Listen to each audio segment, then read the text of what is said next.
മക്കൾസ് welcome back to Xylem learning. It's me JK. മക്കളെ, എത്ര പെട്ടെന്നാണല്ലേ April മാസം തീർന്നത്. ഇനിതാ മെയ് മാസം കൂടി കഴിഞ്ഞ് അടുത്തൊരു മഴയും കൂടി പെയ്താ സ്കൂൾ തുറക്കേ. അപ്പോഴേക്കും നമുക്ക് എന്ത് ചെയ്യണം? നമ്മുടെ ആദ്യത്തെ ചാപ്റ്റർ ആയിട്ടുള്ള നമ്മുടെ ഫിസിക്സിനകത്തെ ഏറ്റവും ഇമ്പോർട്ടൻ്റ് ആയിട്ടുള്ള ആദ്യത്തെ ഒരു ചാപ്റ്റർ എന്ന് പറഞ്ഞാൽ സൗണ്ട് വേവ് എന്നുള്ള ചാപ്റ്ററാണ്. ഈ ചാപ്റ്ററിനകത്ത് മിനിമം നിങ്ങൾ ആദ്യത്തെ ഒരു ഏറ്റവും ഇമ്പോർട്ടൻ്റ് ആയിട്ടുള്ള ഒരു 5 പോയിന്റുകൾ നിങ്ങൾ പഠിച്ചു കഴിഞ്ഞാൽ പിന്നെ ഈ ചാപ്റ്റർ നിങ്ങൾക്ക് സിമ്പിളായിട്ട് ഈസി ആയിട്ട് കിട്ടുവായിട്ട് പൊളിയായിട്ട് സെറ്റായിട്ട് പഠിക്കാം. അപ്പോൾ മാക്സിമം എല്ലാവരും കൂടി ശ്രദ്ധിച്ചോളൂ. ഞാൻ പറയുന്ന വാക്കുകളിലേക്ക് സ്ക്രീനിലേക്ക് മാത്രമായിരിക്കട്ടെ ശ്രദ്ധ. ഞാൻ എല്ലാവരും ആവാഹിച്ചെടുക്കണം. നിങ്ങൾ ഈ സൗണ്ട് വേവ് എന്നുള്ള ചാപ്റ്റർ പഠിക്കണോ, അല്ലെങ്കിൽ ഈ ചാപ്റ്റർ നിങ്ങൾക്ക് കൂടുതൽ മാർക്ക് നേടണോ, അങ്ങനെയെങ്കിൽ ഈ ഒരു 5 പോയിന്റ് നിർബന്ധമാണ്. ആ ഒരു 5 പോയിന്റാണ് ഞാൻ ആദ്യം പറയുന്നത്. ഇതൊന്ന് ബേസിക് ആയിട്ട് നിങ്ങൾ പഠിച്ചു കഴിഞ്ഞാൽ മാത്രമേ നമുക്ക് ഈ ഒരു ചാപ്റ്റർ പഠിക്കാൻ പറ്റുള്ളൂ. സ്കൂൾ തുറക്കുമ്പോഴേക്കും നമുക്ക് അടുത്ത ഓണ പരീക്ഷയ്ക്കുള്ള ചാപ്റ്റർ എന്ന് പറഞ്ഞാൽ ആദ്യത്തെ 2.5 ചാപ്റ്റർ, അതായത് 3 ചാപ്റ്ററോളം നമുക്ക് പരീക്ഷയ്ക്ക് വരും. അത് ഇപ്പോഴേ നമ്മൾ സെറ്റ് ആക്കണം. അതിനുവേണ്ടി എല്ലാവരും കൂടെ ശ്രദ്ധിച്ചോളൂ. അപ്പോൾ ആദ്യത്തെ 5 പോയിന്റ് എന്ന് പറഞ്ഞാൽ ഇങ്ങനെ ഒരു ചിത്രം കണ്ടു കഴിഞ്ഞാൽ ഒന്നുമില്ല, ഒരു ചെറിയൊരു ചരട്, ഒരു ത്രെഡ്, അതിൻ്റെ ഒരു ഭാഗത്ത് അടിഭാഗത്ത് എന്ത് ചെയ്തു ഒരു ലോഹഗോളം, ബോബ് എന്നൊക്കെ പറയും, ഇങ്ങനെ കെട്ടിത്തൂക്കി വെച്ചാൽ ഇതിനെ നമ്മൾ പറയുന്ന പേരാണ് സിമ്പിൾ പെൻഡുലം എന്ന് പറയാം. സിമ്പിൾ ആയിട്ട് ഓർത്തേക്കും.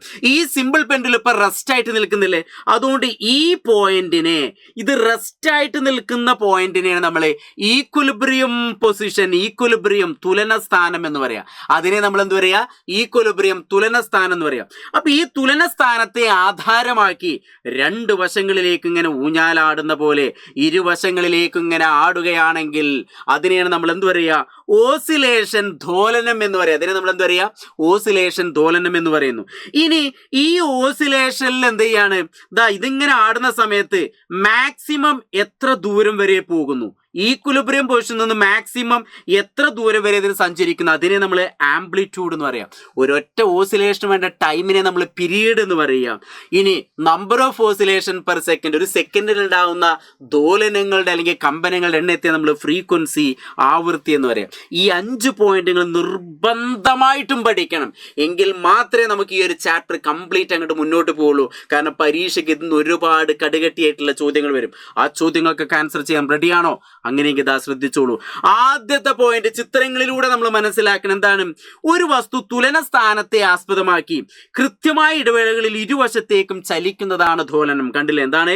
ടു ആൻഡ് ഫ്രോ മോഷൻ ആണ്. To and fro at regular interval of time about its equilibrium position. Equilibrium പൊസിഷനെ ബേസ് ചെയ്തിട്ട് ഇരുവശങ്ങളിലേക്കും ഇങ്ങനെ ആടിക്കൊണ്ടിരിക്കുന്ന അതിനെ നമ്മൾ ഓസിലേഷൻ എന്ന് പറയാം. ഇപ്പൊ തന്നെ പഠിച്ചോളൂ. ഇങ്ങനത്തെ ഒരു ചിത്രമാണ് തരുന്നതെങ്കിൽ ഇതാണ് ഈ O എന്ന പോയിന്റ് ആണ് ഈക്വിലിബ്രിയം പൊസിഷൻ. ഇവിടുന്ന് എയിലേക്ക് എത്തുന്നതും അതേപോലെ നേരെ ഓയിലെത്തി ബിയിലെത്തുന്നു, നേരെ ഇങ്ങോട്ട് എത്തുന്നു. അപ്പൊ 2 വശങ്ങളിലേക്ക് ഇങ്ങനെ ആടുന്നതിനെ നമ്മൾ ഓസിലേഷൻ എന്ന് പറയുന്നു. അപ്പൊ അതൊന്ന് ജസ്റ്റ് ഓർത്ത് വയ്ക്കുക.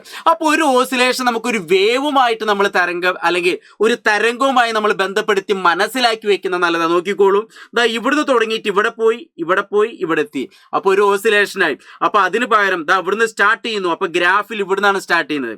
മാക്സിമം ഇവിടെ എത്തി, മാക്സിമം ഇവിടെ എത്തി. അടുത്ത തിരിച്ചിങ്ങോട്ട് തന്നെ എത്തി, വീണ്ടും തിരിച്ചിങ്ങോട്ട് തന്നെ എത്തി. അടുത്ത ഇവിടെ എത്തി മാക്സിമം, ഓപ്പോസിറ്റ് ഡയറക്ഷൻ മാക്സിമം എത്തി. വീണ്ടും ഇവിടെ തന്നെ എത്തുന്നു, ഇവിടെ എത്തി. അപ്പോൾ ഒറ്റ ഓസിലേഷൻ കംപ്ലീറ്റ്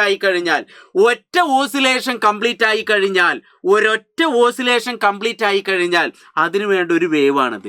ഇതൊന്നും നിങ്ങളെ ടെക്സ്റ്റ് ബുക്കിൽ ഇങ്ങനെ ഫസ്റ്റ് ഭാഗത്ത് പറയുന്നില്ല, ബേസിക് ആയിട്ട് ഈ കാര്യങ്ങളൊന്നും പറയുന്നില്ല. പക്ഷേ ഈ ക്ലാസ് കേൾക്കുന്ന ഓരോ കുട്ടികളും എന്ത് ചെയ്യണം? അത് ക്ലിയർ ആയിട്ട് പഠിച്ചിരിക്കണം. അത് എനിക്കൊരു വാശിയാണ്. അപ്പോൾ നിങ്ങൾ എന്തായാലും പഠിക്കും. ഇനി ഇതിനെക്കുറിച്ച് കൂടുതൽ ഡീറ്റെയിൽസ് ആയിട്ട് നിങ്ങൾക്ക് പഠിക്കാൻ ആഗ്രഹമുണ്ട്, ഇപ്പം തന്നെ സമയം കളയേണ്ട. പെട്ടെന്ന് നമ്മൾ അസ്ത്ര ബാച്ച് ഓൺ ആയി കിടക്കുന്നുണ്ട്. പെട്ടെന്ന് ജോയിൻ ചെയ്തോളൂ. നമ്മൾ അതിനകത്ത് ഫുൾ പാട്ടും പാടി സിമ്പിളായിട്ട്, ഹമ്പിളായിട്ട്, അടിപൊളിയായിട്ട്, കിട്ടുവായിട്ട്, പൊളിയായിട്ട്, സെറ്റായിട്ട് നിങ്ങൾ പഠിക്കും. അപ്പോൾ പെട്ടെന്ന് ജോയിൻ ചെയ്തോളൂ കേട്ടോ. അപ്പോൾ ഇവിടെ നോക്കി ഇങ്ങനെ ഒറ്റ പ്രാവശ്യം ഓസിലേറ്റ് ചെയ്യുമ്പോൾ, ദോലനം ചെയ്യുമ്പോൾ ഇതാണ് നമ്മളെ ഗ്രാഫ്. അങ്ങനെയെങ്കിൽ ഇവിടെ നോക്കിയാൽ 1 2 3 പ്രാവശ്യം ഇത് ഓസിലേറ്റ് ചെയ്തു, ദോലനം ചെയ്തു. അപ്പൊ അതൊക്കെ ഇങ്ങനെ ചിത്രത്തിൽ നിന്ന് പഠിക്കണം. ഇനി ആ ദോലനങ്ങൾക്കുള്ള ഉദാഹരണങ്ങൾ ചിലപ്പോൾ പരീക്ഷയ്ക്ക് 1-2 മാർക്കിന് ചോദ്യം വരും. അപ്പൊ നോക്കുക, കണ്ടില്ലേ? പെൻഡുലം ഓഫ് എ ക്ലോക്ക്, ഒരു ക്ലോക്കിനകത്ത് പെൻഡുലം എങ്ങനെ ചലിക്കുന്നത്. സ്വിങ്ങിങ് എ പാർക്ക്, ഇല്ലേ? ഊഞ്ഞാലുകളെ കാടുന്നതൊക്കെ കണ്ടിട്ടുണ്ടാവും.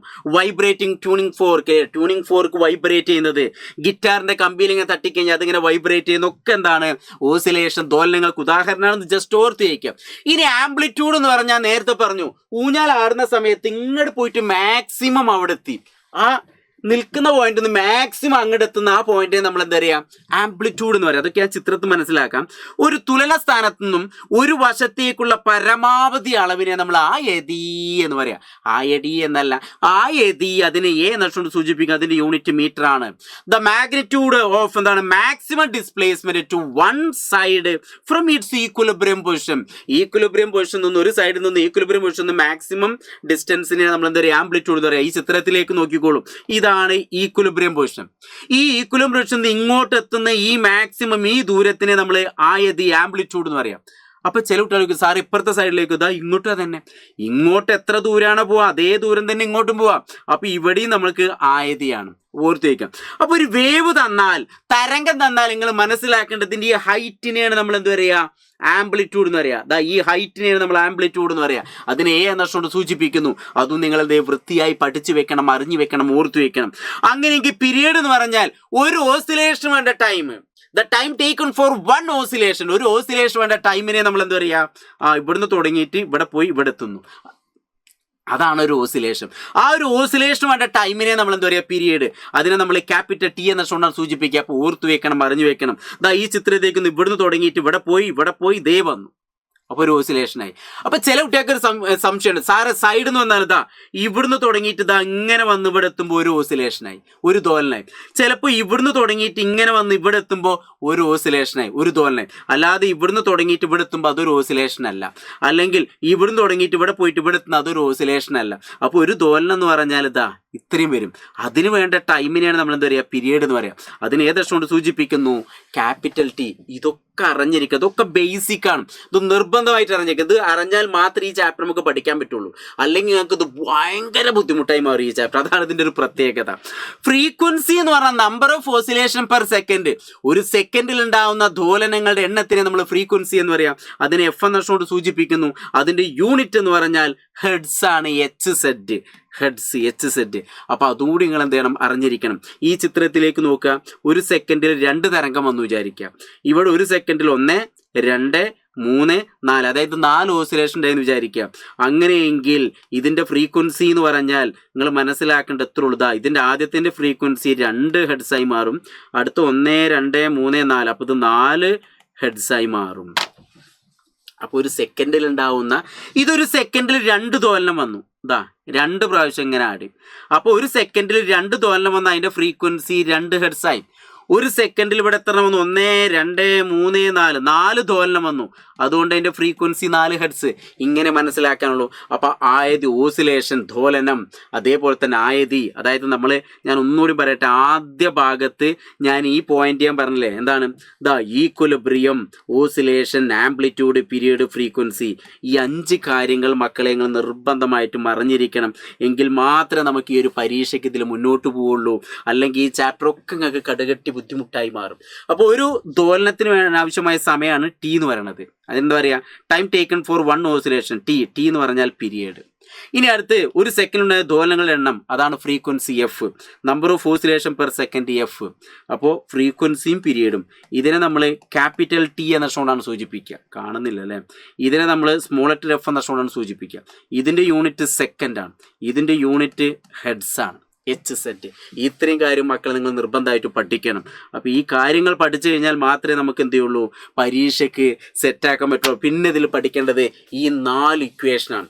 ആദ്യ ഭാഗത്തെ ഇമ്പോർട്ടൻ്റ് ആയിട്ടുള്ള ഈ 4 ഇക്വേഷൻ എങ്ങനെ വരുന്നു എന്ന് നിങ്ങൾ പഠിക്കേണ്ട. ഡയറക്റ്റ് ഈ 4 ഇക്വേഷനുകൾ പഠിച്ചു വയ്ക്കുക. പീരീഡ് കാണാൻ പറഞ്ഞാൽ T = T/N, small letter T/N. അടുത്ത ക്യാപിറ്റൽ T = 1/F. അടുത്ത F = N/T, F = 1/T.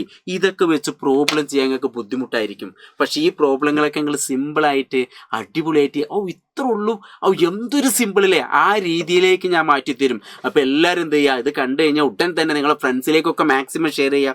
അവരോടൊക്കെ പറയാം നമ്മളെ അസ്ത്ര ബാച്ചിനകത്ത് ഈ ചാപ്റ്ററുകളൊക്കെ പഠിച്ച് ഏകദേശം തീരാനായി. അപ്പോൾ പെട്ടെന്ന് തന്നെ ജോയിൻ ചെയ്യാൻ പറയാം. നമ്മളെന്ത് വീണ്ടും ഞാൻ ആ കാര്യങ്ങളൊക്കെ നിങ്ങൾക്ക് ഞാൻ കറക്റ്റ് പറഞ്ഞു തരും. അപ്പോൾ മാക്സിമം എല്ലാവരും ഇപ്പം തന്നെ ജോയിൻ ചെയ്തോളൂ പരീക്ഷയ്ക്ക് മാർക്ക് നേടണമെന്നുണ്ടെങ്കിൽ.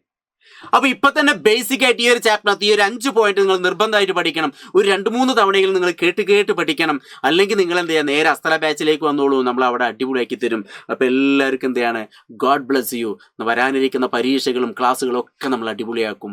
സൈലത്തെ വിശ്വസിച്ച് ഇങ്ങോട്ട് വന്നോളൂ, ഞങ്ങൾ എല്ലാവരും നിങ്ങൾക്ക് വേണ്ടി വെയിറ്റ് ചെയ്യാണ്. അപ്പോൾ ഓൾ ദി ബെസ്റ്റ്.